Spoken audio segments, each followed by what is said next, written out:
आज ए कथा मु कहिनी मोर देखिथे अनेक वक्तव्य सबुबले मु कहिछि ताको अवश्य आपण मान नोटिस के आनी नथिबे कि आपण माने ताको आनी नथिबे जे भारत वर्ष रे जेतेबेले पिलाटी अष्टम नवम दशम श्रेणी हो बा एकादश द्वादश श्रेणी पाठ पढुछि अंतत 2 वर्ष समस्त मिलिटरी ट्रेनिंग दिया जाओ पुओ पिला मान को दिया जाओ एवं झियो पिला मान को दिया जाओ पुओ पिला मान को देले कोन हबो एवं झियो पिला मान को देले कोन हबो जेतेबेले मिलिटरी ट्रेनिंग देले गोटे तांकर शारीरिक दक्षता बढ़िबो स्वास्थ्यगत समस्या देखा जीवनी एवं गोटे डिसिप्लिन बढ़िबो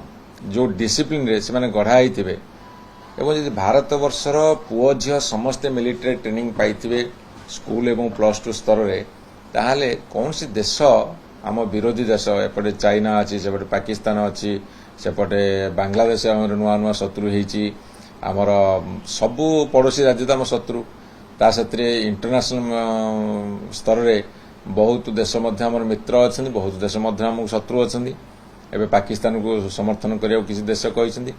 जी जेते शक्तिशाली हेले भारतर युवशक्ति एमती शक्तिशाली होते जे कहीं आखि उठेकी चाहिए साहस करेंगे एमती शक्तिशाली होते जे कहीं आखि उठेकी चाहिए साहस करेंगे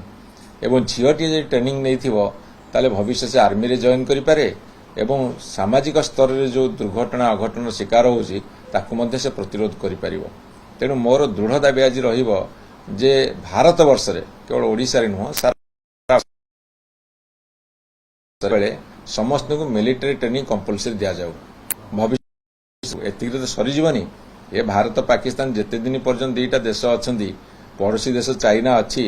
आम उपर विपद अच्छी एवं आम प्रतिरक्षा बजेट से अनुसार बढ़ी बढ़ी चलचु ये एक विराट टपिक संक्षेप में कहीहबनी किंतु समस्त को मिलिटरी ट्रेनिंग दिया जाऊ आ वर्तमान युद्ध परिप्रेक्षी रे आपण जदि सेमिति ताले लक्ष लक्ष कोटी कोटी युवक बाहरी आसवे देश मातृका रक्षा करने से विश्वास से भरोसा आम देशवासी ऊपर अच्छी।